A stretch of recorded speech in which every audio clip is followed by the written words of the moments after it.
ఇప్పుడే బాలయ్య బాబు గారిది 'డాకు మహారాజ్' మూవీ చూసి రావడం జరిగింది.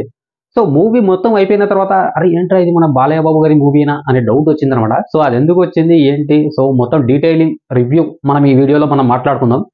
సో, ఫస్ట్ వచ్చేసి మీరు మన ఛానల్‌ని సబ్స్క్రైబ్ అయితే చేసుకోండి. అలాగే వీడియోకి ఒక లైక్ ఇయ్యండి. అండ్ మీకు మూవీ ఎలా అనిపించిందనేది ఖచ్చితంగా కామెంట్ అయితే చేయండి. లేట్ చేయకుండా వీడియో స్టార్ట్ చేద్దాం. వైష్ణవి ఏదో డేంజర్‌లో ఉందనేసి మధ్యప్రదేశ్ నుంచి మదనపల్లికి వస్తాడు మన 'డాకు మహారాజ్'. 'డాకు మహారాజ్‌కి వైష్ణవికి సంబంధం ఏంటి? అసలు మదనపల్లిలో ఏం జరుగుతుంది? అనేదే main story. And 'Daaku Maharaj' story వచ్చేసి మొత్తం ఒక విలేజ్‌లో అండ్ ఒక ఫారెస్ట్‌లో జరిగే స్టోరీయే 'డాకు మహారాజ్'. మూవీ స్టార్ట్ అయినప్పటి నుండి ఇంటర్వెల్ పడే వరకు మూవీ ఒక మంచి ఎమోషనల్‌తో అలాగే మంచి యాక్షన్‌తో బాలయ్య బాబు గారి ఒక డిఫరెంట్ టైప్ ఆఫ్ పర్ఫార్మెన్స్‌ని మీరు ఈ మూవీలో చూస్తారు. ఇంటర్వెల్ వరకు ప్రతి సీన్ టు సీన్ ప్రతి ఒక్కళ్ళకి 100% కనెక్ట్ అవుతుంది. ఎక్కడ మీకు బోరింగ్ అనేది రాదు. ఫుల్ ఎంటర్‌టైన్‌మెంట్‌గా ఉంటుంది. అండ్ ఎమోషనల్స్ అయితే పీక్స్‌లో ఉంటాయి. అండ్ మెయిన్‌గా వచ్చేసి ఆ ఫారెస్ట్ సీక్వెన్స్ అయితే దానికి మించి ఉంటుంది. గుర్రం మీద బాలయ్య బాబు గారు వస్తుంటే ప్రతి ఒక్కరికి గూస్ బంప్స్ వస్తాయి. అలాంటి సీన్స్ అక్కడ ఉంటాయి. అండ్ అలాగే స్క్రీన్ ప్లే కూడా అదిరిపోతది. మెయిన్‌గా ఈ మూవీకి ప్రాణం పెట్టింది బీజీఎం. బీజీఎం అయితే ఇంకో లెవెల్‌లో ఉంటుంది. తమన్ గారైతే చించవతల వాడేశారు. ఎందుకంటే బాలయ్య బాబు కాంబినేషన్‌లో అంటే బీజీఎం అయితే ఓ రేంజ్‌లో ఇస్తారు తమన్ గారు. ఈ మధ్య తమన్ గారి మ్యూజిక్ అండ్ బీజీఎం అయితే చాలా వరస్ట్‌గా వస్తుంది. కానీ ఈ మూవీలో మాత్రం అలాంటిది ఏమీ జరగలేదు. ఒక్క పొరపాటు కూడా లేకుండా బీజీఎం అయితే కుమ్మేశారు. ప్రతి సీన్‌ని హైలైట్ చేసేది బీజీఎం మాత్రమే. ఆ బీజీఎం తీసేస్తే ఆ సీన్‌కి వాల్యూ ఉండదేమో అలాంటి బీజీఎం ఉంటుంది.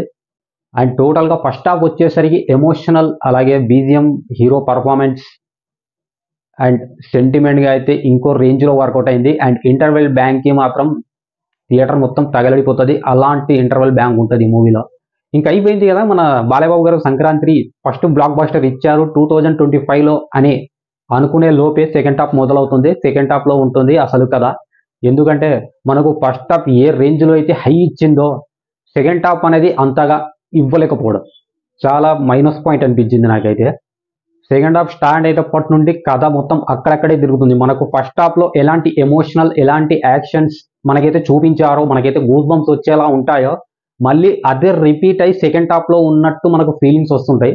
అంటే అదే మనకు అరే! ఫస్ట్ హాఫ్‌లో ఇలాంటిదే కదా మనం చూసాము. మళ్ళా రిపీట్ అయిందే అనే ఫీలింగ్ వస్తది. ప్రతి ఒక్కళ్ళకి డౌట్ లేదు. అండ్ ట్విస్ట్ అండ్ టర్న్స్ అయితే ఉంటాయి గానీ మనకు అవి అంతగా కనెక్ట్ అవ్వలేము. సాఫీగానే వెళ్తుంటుంది. కానీ క్లైమాక్స్ ఇంకా ఇరగదీస్తారు, కుమ్మేస్తారు అని మనం ఎక్స్‌పెక్ట్ చేసే లోపు క్లైమాక్స్ అయితే సైలెంట్‌గా పడుకోబెట్టేస్తారు. ఎందుకో తెలీదు మరి డైరెక్టర్ గారికే తెలియాలి. మూవీ స్టార్టింగ్ నుండి ఒక హై వోల్టేజ్ ఎమోషనల్స్ అండ్ యాక్షన్స్‌తో వెళ్తున్న మూవీని ఒక్కసారిగా క్లైమాక్స్‌లో పడుకోబెట్టేస్తారు. ఎందుకంటే మూవీ స్టార్టింగ్ నుండి హీరోకి ఎలాంటి ఎలివేషన్స్ అయితే పడుతుంటాయో విలన్‌కి కూడా సేమ్ అలాంటి ఎలివేషన్సే పడుతూ ఉంటాయి బాబీ డియోల్‌కి. టఫ్ కాంపిటీషన్ ఉంటుంటది. కానీ క్లైమాక్స్‌కి వచ్చేసరికి విలన్ ఒక్కసారిగా పడుకుంటారు. హీరో ఒక్కసారిగా జెయ్యి అని లెగుస్తాడు. అది కొంచెం మనకు ఆల్రెడీ చాలా మూవీస్‌లో చూసామనే ఫీలింగ్ వస్తది. అంటే అది చూసిన తర్వాత డైరెక్టర్ ఫిక్స్ అయ్యాడేమో. ఈ హీరోని, విలన్ని ఎంతవరకు లేపామో అంతవరకు లేపేసి తర్వాత విలన్ని పడగొట్టి హీరోని లేపాలి. అయిపోతది. అదే క్లైమాక్స్ అనుకున్నాడో ఏమో మరి. సినిమా మొత్తం ఓ రేంజ్‌లో ఉంటది. క్లైమాక్స్ మాత్రం కొంచెం డిసప్పాయింట్ చేసింది. అందులో డౌటే లేదు. అండ్ మూవీలో ప్రతి సాంగ్ అలాగే బీజీఎం అయితే ఎక్సలెంట్‌గా ఉంటుంది. ఒక్క డబిడి సాంగ్ మాత్రం. ఆ సాంగ్ అసలు లేకపోయి ఉంటే ఇంకా బాగుండేది. ఎందుకంటే ఒక ఎమోషనల్‌గా వెళ్ళే మూవీని అలాంటి సాంగ్ అనేది యాడ్ చేయడం అనేది అసలు అక్కడ అవసరం లేని సాంగ్ అది. ఆ సాంగ్ తీసేసినా అసలు పెద్ద ఫరకేం పడదు. ఆ సాంగ్ ఉంచినా కూడా దానివల్ల ఎలాంటి యూజ్ అనేది ఉండదు. ఏదో పెట్టారంటే పెట్టారే తప్ప ఆ సాంగ్‌కి, ఆ మూవీకి, అక్కడ జరిగే సీన్స్‌కి ఎలాంటి సంబంధం ఉండదు. ఏదో కొంచెం యూత్‌ని అండ్ అలాగే మాస్ ఆడియన్స్‌ని అట్రాక్ట్ చేయాలని పెట్టినట్టే ఉంటుందే తప్ప అక్కడ ఆ సాంగ్‌కి సిట్యుయేషన్ అనేది ఏమి ఉండదు. అండ్ మెయిన్‌గా ఈ మూవీలో చిన్న పిల్లలైతే చాలా మంది ఉన్నారు. సో, ప్రతి పాప పర్ఫార్మెన్స్ కూడా ఎక్సలెంట్‌గా ఉంటుంది. అండ్ బాలయ్య బాబుతో ఆ బాండింగ్ అనేది ఇంకో రేంజ్‌లో ఉంటది. అంటే బాలయ్య బాబు గారు చిన్న పిల్లలతో చేసిన చాలా మూవీస్ కూడా చాలా మంచి ఎమోషనల్‌గా సీన్స్ అనేవి వచ్చాయి. ఇందులో అంతకు మించి ఎమోషన్ అనేది ఉంటుంది. మూవీ మొత్తం ఇంకో లెవెల్‌లో ఉంటుంది. నాకు క్లైమాక్సే కొంచెం తేడా కొట్టింది అనిపించింది. సో, అది నా ఫీలింగ్ మాత్రమే. సో, మీకెలా అనిపించింది అనేది కామెంట్‌లో అయితే ఖచ్చితంగా రాయండి. అండ్ తమన్ గారు బీజీఎం అయితే కుమ్మేసి వదిలిపెట్టారు. ఆ రేంజ్‌లో ఉంది బీజీఎం అయితే. అండ్ మెయిన్‌గా ఈ మూవీకి బాబీ డియోల్ పర్ఫార్మెన్స్ కూడా ఆయన క్యారెక్టర్ కూడా మంచి హెల్ప్ అయిందనేది చెప్పొచ్చు. ఎందుకంటే బాలయ్య బాబు గారికి పోటాపోటీగా సాగే క్యారెక్టర్ అది. చాలా బాగా వర్కౌట్ అయింది. అండ్ డైరెక్షన్ కూడా చాలా అద్భుతంగా ఉంది. మనకు బాబీ గారి ఇంతకు ముందు వచ్చిన మూవీ వాల్తేరు వీరయ్యలో డైరెక్షన్స్ కొంచెం అక్కడక్కడ మిస్టేక్స్ మనకు కనిపిస్తాయి, కానీ ఈ మూవీలో అలాంటి మిస్టేక్స్ ఎక్కడా కనిపించవు. చాలా క్లీన్గా నీట్గా మూవీ ఉంటుంది.